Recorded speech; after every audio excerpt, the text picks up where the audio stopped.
It's for sorting the eggs, grading the eggs in sizes. So the small ones and the medium ones come. So everything is automated. We sort them into sizes.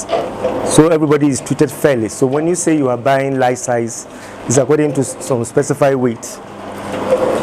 We don't sort by hand. Trained as a physician specialist and public health consultant, Dr. Frank Bonsu has worked at all levels of the healthcare delivery system. I've worked at all levels of the healthcare delivery system. I started working in Cape Coast Regional Hospital. I was the medical superintendent in the Dunkwa Government Hospital. And then I went to do my postgraduate, was posted to run the regional health services in Bono Harbour region as a public health specialist and physician and a consultant. I worked several times, trained as an epidemiologist. I came to the national level to run the National Tuberculosis Control Program for many years. But Dr. Bonsu says one cannot leave his passion. You can't leave your passion. Medicine has always been my dream, but once I've fulfilled my dream, then I have to do my passion. So I've done with medicine. I refuse to take contract. I refuse to do any consultancies. I just want to settle down and do farming. And I'm enjoying it. But for COVID, which is making everybody a little bit unhappy, but we know it's transient, it will also go away, and then we will be happy. Though Dr. Bonsu can't quantify how much he has invested into the poultry business, he can boast of 2,000 birds and 300 acres of farmland to cultivate maize to feed the birds. In a week, you will make sales about 6,000 in a week, based on this capacity of birds, about 2,000 birds capacity, about 6,000 cities. So in a month, yes.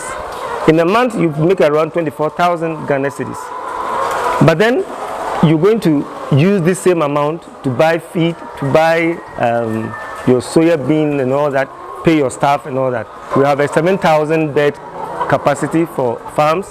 We've also acquired some 300-acre land that we cultivate our maize to feed our birds. We have our own feed mill that we use to support feeding the birds. So that's how I came into living in this rural setting. Dr. Bonsu declined a teaching appointment after retiring to focus on his farming business. I was given some teaching appointment. I turned it down, all because I wanted to pursue my passion. Because once you get into being employed by a government, you don't have time for yourself. If you are faithful to yourself, then you need to be at work.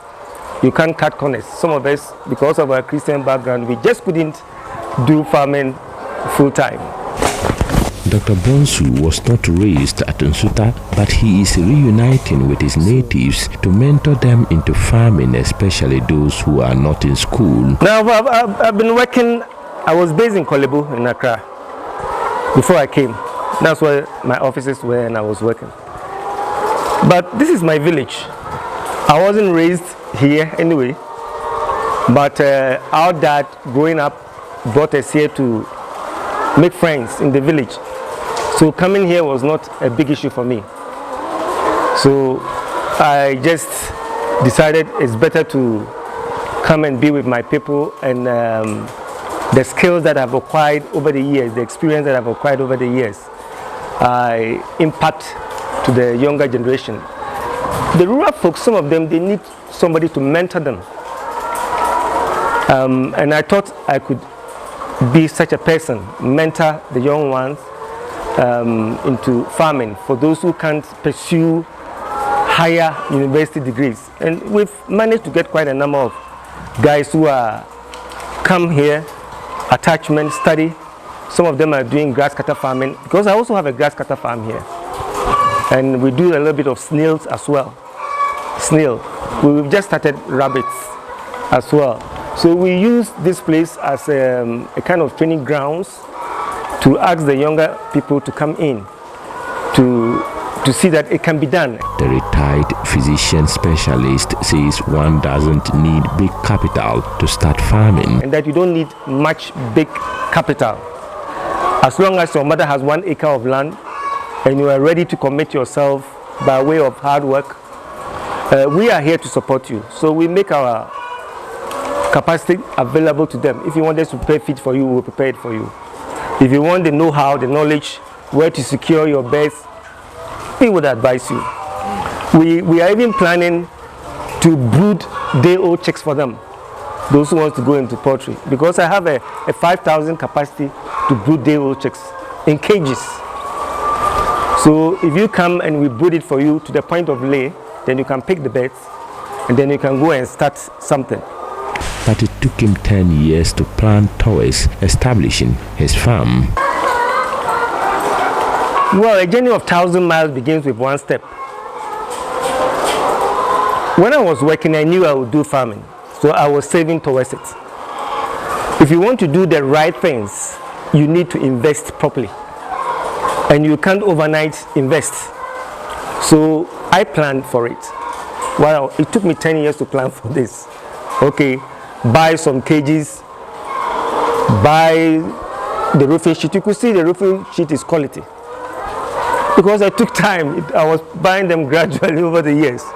So you need huge investment capital if you want to do it the way we have done it, where you have to mechanize, managing your waste, treating your waste. You need huge investment. But you can start small by doing the deep litter.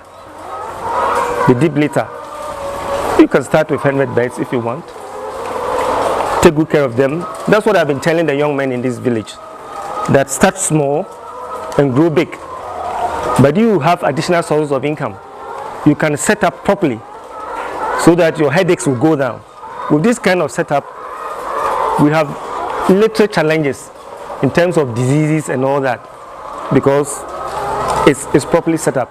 We have our winching system, you can see, so that when it's raining, we only have to roll it up and protect the beds. If you are starting as a young man, probably you can't do this type of winching system, but you can use polythene bags to protect the beds from getting wet when it's raining. And this is the kind of ideas we shared with our colleagues, young ones down here, and it's been quite helpful. Because I was doing it gradually over a 10-year period, it was very difficult for me to tell you the cost, because if I had some extra money, I'll buy something. I wasn't too much into quantifying the cost, because if I did, I'm sure I would have stopped, because it would have been very frightening, the amount of money that I was putting in and I wasn't getting anything back. It was just a matter of setting up the infrastructure, and I'm a civil servant. It could have been very frightening, I would have stopped. But if you are to come to estimate it, because some guys came from KNUST to come and do the estimate over the years, they looked at the structure, they look at the cages, they look at all, and then they use current value to do the estimate, and they were talking in the neighborhood of around $150,000 US. And I was telling them, me, look at me, do I have $150,000 US? They said, but this is how much the farm is worth. Okay, so if you don't have a loan, or you don't start gradually over a 10-year period like I did, how can you manage a farm like this? It's all about planning, I guess. But what is the only issue for Dr. Bonsu? The only issue is that farming in Ghana, you're on your own. You are on your own, really, you are on your own. And I realized that when I came into it. In terms of seeking money from the financial sector, you might as well forget it. So you need to build on your reserves. And Dr. Bonsu is currently in a maintenance phase and hopes to make profit between 4 and 6 years to recover his investment.